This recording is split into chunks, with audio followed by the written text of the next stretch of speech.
Hello, നമ്മളുടെ ചാനലിലെ ഒരു പുതിയ വീഡിയോയിലേക്ക് എല്ലാവർക്കും വീണ്ടും സ്വാഗതം. അപ്പോൾ നമ്മളിന്ന് ബിരിയാണി ഉണ്ടാക്കാൻ പോകണം കേട്ടോ. കുറേ നാളുകൊണ്ട് ഈ ബിരിയാണി പരിപാടി നിർത്തി വെച്ചിരുന്നതാണ് കേട്ടോ. മിക്കപ്പോഴും ഉണ്ടാക്കിക്കൊണ്ടിരുന്നത് ഗീ റൈസ് അല്ലെങ്കിൽ മിക്സഡ് ഫ്രൈഡ് റൈസ് അങ്ങനെയൊക്കെയാണ് കേട്ടോ ഈ അടുത്ത കാലത്തെല്ലാം ഉണ്ടാക്കിക്കൊണ്ടിരുന്നത്. പണ്ടൊക്കെ എപ്പോഴും ബിരിയാണിയായിരുന്നു വെച്ചുകൊണ്ടിരുന്നത്. ബിരിയാണി വേണ്ട, റൈസും ചിക്കനും എല്ലാം കൂടെ മിക്സ് ചെയ്ത് വരുമ്പോൾ അങ്ങനെ കഴിച്ച് കുറേ മടുത്തതുകൊണ്ടായിരിക്കും പിന്നെ നമ്മൾ കുറേ നാളായിട്ട് ഉണ്ടാക്കുന്നില്ലായിരുന്നു കേട്ടോ. പക്ഷേ കഴിഞ്ഞ ദിവസം ഞാൻ ഇതുപോലെ മിക്സ് ചെയ്ത് ബിരിയാണി, ചിക്കനും റൈസും കൂടെ മിക്സ് ചെയ്ത് ബിരിയാണി, അതാണല്ലോ ഈ ബിരിയാണി ആക്കിയപ്പം ഭയങ്കര ടേസ്റ്റ് തോന്നി കേട്ടോ. അപ്പോൾ എന്നാൽ ഈ ദിവസവും നമ്മൾ ഉണ്ടാക്കുമ്പോൾ മിക്സ് ചെയ്ത് അങ്ങനെ ബിരിയാണി ആക്കാമെന്ന് വിചാരിച്ചു കേട്ടോ. അങ്ങനെ ഉണ്ടാക്കിയൊരു റെസിപ്പിയാണ് നിങ്ങളുമായിട്ട് ഇപ്പോൾ ഷെയർ ചെയ്യുന്നത് കേട്ടോ. നിങ്ങളെല്ലാവരും തീർച്ചയായിട്ടും എൻ്റെ ഈ റെസിപ്പി ഒന്ന് ഫോളോ ചെയ്തോളൂ, ഇഷ്ടപ്പെടും കേട്ടോ. അപ്പോൾ ഈ ഒരു ബിരിയാണിയുടെ പ്രത്യേകത എന്ന് പറഞ്ഞാൽ ഒരുപാട് മസാലകളെല്ലാം കൂടി ഈ ചിക്കൻ ആക്കുമ്പോൾ ഇടാതെ വളരെ ലൈറ്റായിട്ട് മസാലകളൊക്കെ ഇട്ടിട്ട് നമ്മളുടെ റൈസൂടെ മിക്സ് ചെയ്യുമ്പോഴാണ് ശരിക്കും ഇതിൻ്റെ ഒരു ടേസ്റ്റ് അറിയാൻ പറ്റുന്നത് കേട്ടോ. പിന്നെ ഇതിൻ്റെ ഒരു പ്രത്യേകത എന്ന് പറഞ്ഞാൽ ചിക്കൻ നല്ല സോഫ്റ്റായി കിട്ടും കേട്ടോ.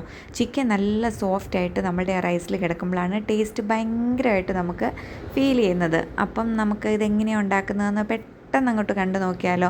അപ്പം എൻ്റെ വീഡിയോ കാണുന്നവർക്കാണെങ്കിൽ അറിയായിരിക്കും, പണ്ട് ഞാൻ ഈ ഉരുളിയല്ലല്ലോ യൂസ് ചെയ്തുകൊണ്ടിരുന്നത്. അരിപ്പൊടി വറുക്കാനാണെങ്കിലും മെഴുക്ക് പുരട്ടിയും തോരനും ബിരിയാണിക്കും ഒക്കെ ഞാൻ എടുത്തുകൊണ്ടിരുന്നത്. ഞാൻ പണ്ട് പുരാതന, അതായത് നമ്മുടെ വല്യപ്പച്ചൻ്റെ അങ്ങേ അപ്പച്ചൻ്റെയൊക്കെ കാലത്ത് ഒരുപാട് പഴയ തലമുറകൾ കൈമാറി വന്നൊരു ഉരുളിയായിരുന്നു നമ്മൾ യൂസ് ചെയ്തുകൊണ്ടിരുന്നത്. പക്ഷേ ആ ഉരുളിയുടെ നടുവശം എന്താണെന്നറിയില്ല, കഴിഞ്ഞ ദിവസം അരിപ്പൊടി വറുക്കാനായിട്ട് എടുത്തപ്പോഴത്തേക്ക് നടുഭാഗം ഇളകിപ്പോയിരിക്കുന്നു. എന്തോ ആ വിളക്കി ഉരുക്കിയൊക്കെ ആയിരിക്കുമല്ലോ ഈ ഉരുളിയൊക്കെ ഉണ്ടാക്കുന്നത്. അപ്പോൾ അത് വിട്ടുപോയിരിക്കുന്നു. സംഗതി ഞാൻ താഴെ കിടന്ന് കിട്ടിയതൊക്കെ എടുത്ത് വെച്ചിട്ടുണ്ട്. എങ്ങനെയുള്ള റിപ്പയർ ചെയ്ത് ഏതെങ്കിലും ഒരു കാലത്ത് എടുക്കാൻ പറ്റുമെങ്കിൽ എടുക്കണമെന്ന് വിചാരിക്കുന്നു. കാരണം ആ ഉരുളി എന്ന് പറഞ്ഞാൽ ഭയങ്കര ഹെൽപ്പായിരുന്നു കേട്ടോ. കാരണം നമ്മുടെ സിങ്കിലിട്ട് പെട്ടെന്ന് കഴുകിയെടുത്ത് അങ്ങനെ മെഴുക്കുവരട്ടിയൊക്കെ ഉണ്ടാക്കാൻ ഈസി ആയിരുന്നു.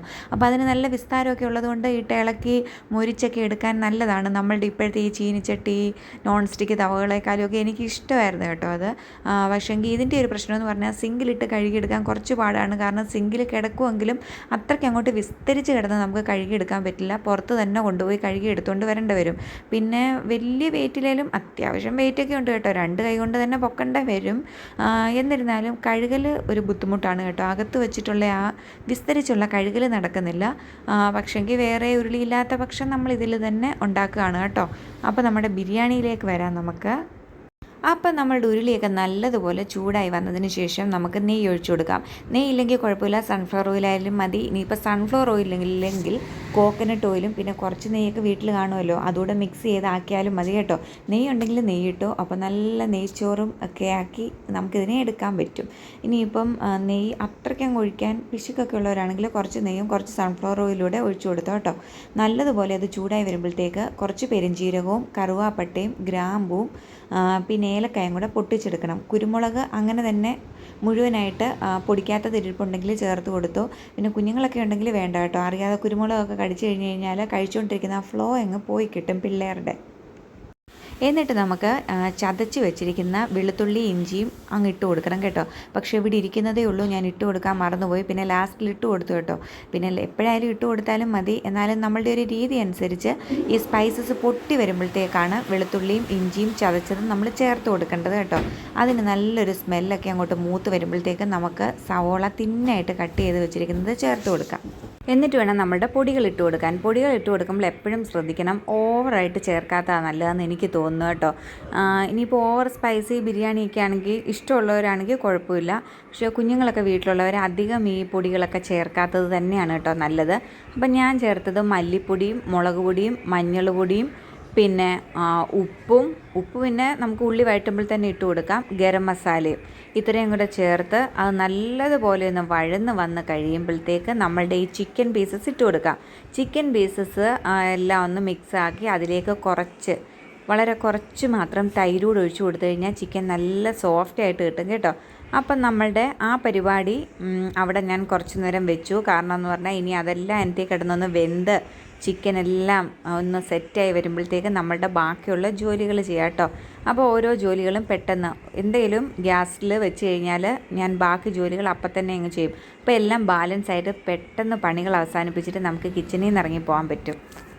എനിക്ക് ഒരുപാട് നേരമൊന്നും ഇങ്ങനെ കിച്ചണിൽ നിന്ന് ജോലി ചെയ്യാൻ പറ്റില്ല കേട്ടോ. കാരണം രാവിലെ കഴിഞ്ഞാൽ പിന്നെ ഒരു 11 മണിയൊക്കെ ആകുമ്പോഴത്തേക്ക് അത്യാവശ്യം ചൂടായി തുടങ്ങുമല്ലോ. അതിന് മുന്നായിട്ട് തന്നെ കിച്ചണിലെ ജോലികൾ, അതായത് ഒരു 10 മണിയൊക്കെ ആകുമ്പോൾ തന്നെ ഒരു 1.5 hours എല്ലാ പണികളും ഒതുക്കി തീർത്തിട്ട് എനിക്ക് കിച്ചണിൽ നിന്ന് ഇറങ്ങിപ്പോകണം. എനിക്കങ്ങനെ ഒരുപാട് നേരം നിന്ന് ഭയങ്കര സ്ലോ ആയിട്ട് കുക്ക് ചെയ്യുന്ന ഇഷ്ടമല്ല കേട്ടോ. നീറ്റായിട്ട് ഫാസ്റ്റായിട്ട് കാര്യങ്ങൾ പെട്ടെന്ന് ചെയ്ത് തീർക്കുക. അപ്പം നമ്മളിന്ന് ബിരിയാണി ഉണ്ടാക്കുന്നത് കൊണ്ട് തന്നെ നമ്മളുടെ നാരങ്ങ അച്ചാർ തുറന്ന് നോക്കിയപ്പോഴത്തേക്ക് പൂ പിടിച്ചിട്ടുണ്ടായിരുന്നു കേട്ടോ. അപ്പോൾ നമ്മൾ വിചാരിച്ചു എന്നാൽ കുറച്ച് നാരങ്ങ ഫ്രിഡ്ജിൽ ഇരിപ്പും ഉണ്ടായിരുന്നു, അപ്പോൾ വേഗം ഒരു നാരങ്ങ അച്ചാർ കൂടെ ഉണ്ടാക്കാം എന്ന് വിചാരിച്ചു കേട്ടോ. കഴിഞ്ഞ തവണ നമ്മൾ അത്രയൊന്നും ശ്രദ്ധിച്ചില്ല.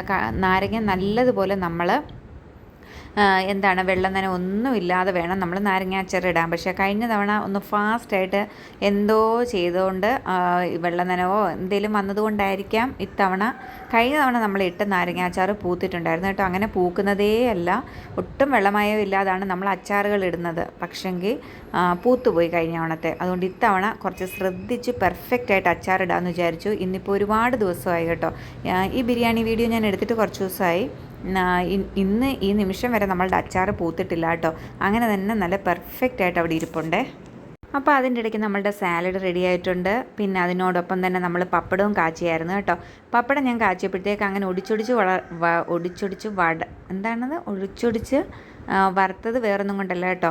അതാകുമ്പോൾ നമ്മൾക്ക് ഇങ്ങനെ പെട്ടെന്ന് എണ്ണയിലിട്ട് നെറ്റിനകത്തിൽ കോരി എടുക്കുകയും ചെയ്യാം. നമ്മളുടെ പ്ലേറ്റിൽ വെക്കുമ്പോൾ ഫാൻ എങ്ങാനും ഇടുമ്പോൾ അബദ്ധത്തിൽ പപ്പടം പറന്നു പോത്തുമില്ല.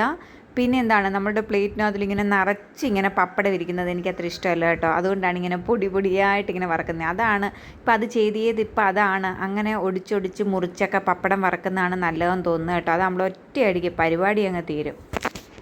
അപ്പോൾ അതിനോടൊപ്പം തന്നെ നമ്മളുടെ നാരങ്ങാച്ചാറും റെഡി ആയിട്ടുണ്ട് കേട്ടോ. ഇതിൽ കിടന്ന് ഒന്ന് തിളച്ച് വറ്റി വെള്ളമയവും എല്ലാം പോയി വരുന്നുണ്ട്. അപ്പോഴത്തേക്കും നമ്മൾ റൈസ് ഇട്ട് കൊടുക്കുകയാണ്. നമ്മളുടെ ചിക്കനൊക്കെ നല്ല പഞ്ഞിക്കെട്ട് പോലെ ഉണ്ട് കേട്ടോ. കഴിച്ച് നോക്കിയപ്പോഴത്തേക്ക് എനിക്കങ്ങനെ സോഫ്റ്റ് ആയിട്ടിരിക്കുന്നതാണ് ഇഷ്ടം. കാരണം നമ്മളുടെ പള്ളി പെരുന്നാളിന് പിന്നെ പള്ളിയിൽ എന്തെങ്കിലും വിശേഷമുള്ളപ്പോഴൊക്കെ പള്ളിയിൽ നിന്ന് നല്ല ഫ്രൈഡ് റൈസും ചിക്കൻ കറിയും തരും കേട്ടോ. ഈ ഒന്നും പറയണ്ട, അത് കേറ്ററിംഗുകാർ എന്തെങ്കിലുമൊക്കെ പൊടിക്കൈകളൊക്കെ ഇട്ട് അല്ലെങ്കിൽ എന്തെങ്കിലുമൊക്കെ അവർ ചേർത്ത് അത് സോഫ്റ്റ് ആക്കുന്നതായിരിക്കും. പക്ഷെങ്കിൽ നമ്മൾ വീട്ടിലുണ്ടാക്കുമ്പോൾ തൈരും നാരങ്ങാനീരും ഒക്കെ ഇട്ടിട്ട് അത് സോഫ്റ്റ് ആക്കി എടുക്കുകയാണ് കേട്ടോ. അപ്പോൾ അത് നമുക്ക് പിന്നെ ഈ കേറ്ററിംഗ് ഹോട്ടലുകാരുടെ ഒന്നും പൊടിക്കൈകളും അവരെന്താണ് ചേർക്കുന്നതെന്നൊന്നും നമുക്കറിയില്ലല്ലോ.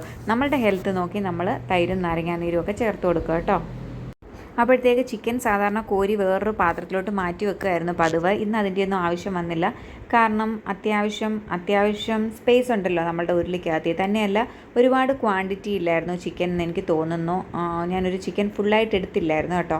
അപ്പോൾ എല്ലാം സൈഡിലോട്ട് നീക്കി വെച്ച് നമ്മളുടെ വേവിച്ച് വെച്ചിരുന്ന റൈസ് കൂടെല്ലാം ഇട്ട് കുഴയാത്ത രീതിയിൽ റൈസ് നല്ല പാകത്തിനാണ് നമ്മൾ എടുത്തത്. അതുകൊണ്ട് തന്നെ കുഴഞ്ഞിട്ടൊന്നുമില്ല കേട്ടോ. അതായത് എനിക്ക് ഇങ്ങനെ ഒരു പരുവത്തിൽ റൈസ് കിട്ടണം. ഇപ്പോൾ റൈസും ചിക്കനും ഒന്നും ഓവർ സ്പൈസി ഒന്നും ആയിട്ടില്ല കേട്ടോ. എനിക്കങ്ങനെ ഓവർ സ്പൈസിയും താല്പര്യമില്ല കേട്ടോ.